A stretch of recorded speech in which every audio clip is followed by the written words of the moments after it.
Hello friends, welcome to Vantillu pure veg. ఈరోజు మనం మునగాకు పొడి ఎలా చేసుకోవాలో చూద్దాం. ఇది చాలా ఆరోగ్యానికి చాలా చాలా మంచి పౌడర్. మా ఛానల్కి సబ్స్క్రైబ్ చేయండి. ఇప్పుడు మునగాకు పొడి ఎలా చేసుకోవాలో చూద్దాం.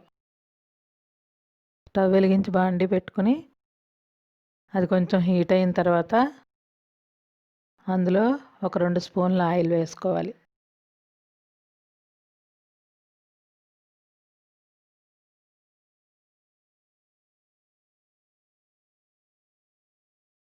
ఆయిల్ కొంచెం హీట్ అయిన తర్వాత దాంట్లో ఒక 2 పెద్ద స్పూన్ల మినపప్పు వేసుకోవాలి. దాన్ని కొంచెం సేపు వేయించుకోవాలి. ఈ ప్రాసెస్ అంతా సిమ్లో పెట్టుకునే చేసుకోవాలి. ఈ పప్పులు వేయించుకోవడం అనేది హైలో పెడితే మాడిపోతాయి. అలాగే 2 పెద్ద స్పూన్ల శనగపప్పు కూడా వేసుకుని వేయించుకోవాలి. ఈ 2 కొద్దిగా వేగిన తర్వాత దీంట్లో 1 స్పూన్ ఆవాలు వేసుకోవాలి.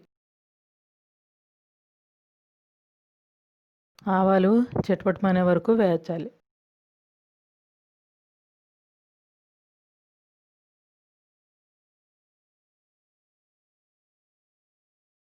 ఆవాలు చిటపటమన్నాక ఇందులో చిన్న శనగగింజ అంతా ఇంగువ ముక్కను వేసుకోవాలి.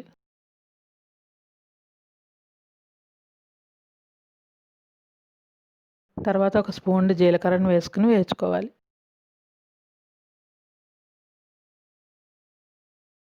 ఇలా వేయించుకున్న దాంట్లో 3 స్పూన్ల ధనియాలు వేసుకుని వేయించుకోవాలి.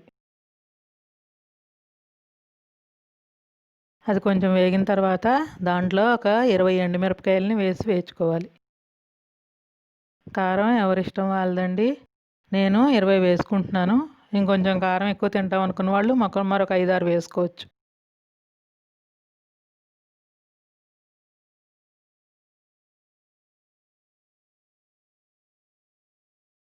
అలాగే నిమ్మకాయ అంత చింతపండును కూడా వేసుకోవాలి.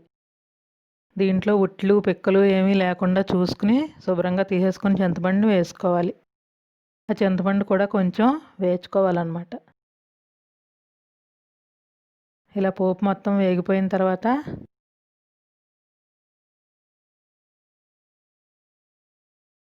ఇదిగో కడిగి శుభ్రంగా ఒలుచుకుని ఆరబెట్టుకున్న మునగాకు ఇది. ఈ మునగాకుని ఇప్పుడు పోపులో వేసి వేయించుకుందాం. దీంట్లో ఉన్నన్ని విటమిన్స్ హెల్త్కి కావలసిన ఉపయోగపడేవి ఇంకెందులోనూ లేవండి, ఏ ఆకుకూరలోనూ. ఈ మునగాకు చాలా మంచిది ఒంటికి. దీన్ని కూడా ఇలా దోరగా వేయించుకోవాలి. మునగాకు పప్పు చేసుకోవచ్చు, కూర చేసుకోవచ్చు, ఇలా పొడి చేసుకోవచ్చు, ఎలాగైనా చేసుకోవచ్చు.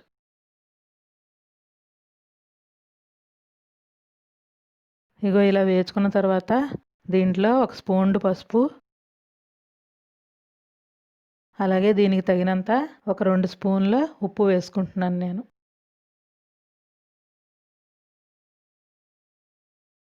ఇది మొత్తం అంతా ఒకసారి కలిపేసుకుని చల్లారడానికి పక్కన ఉంచుకోవాలి కాసేపు.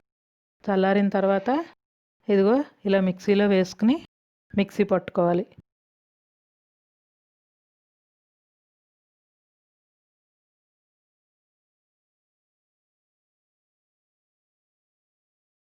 ఇలా మొత్తం అంతా మిక్సీ జార్లో వేసేసుకుని ఇప్పుడు మిక్సీ పట్టుకుందాం.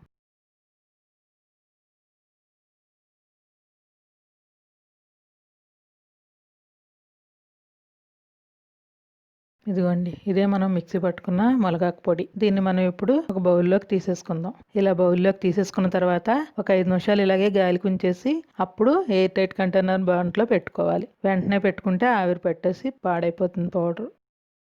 మా ఛానల్కి సబ్స్క్రైబ్ చేయండి.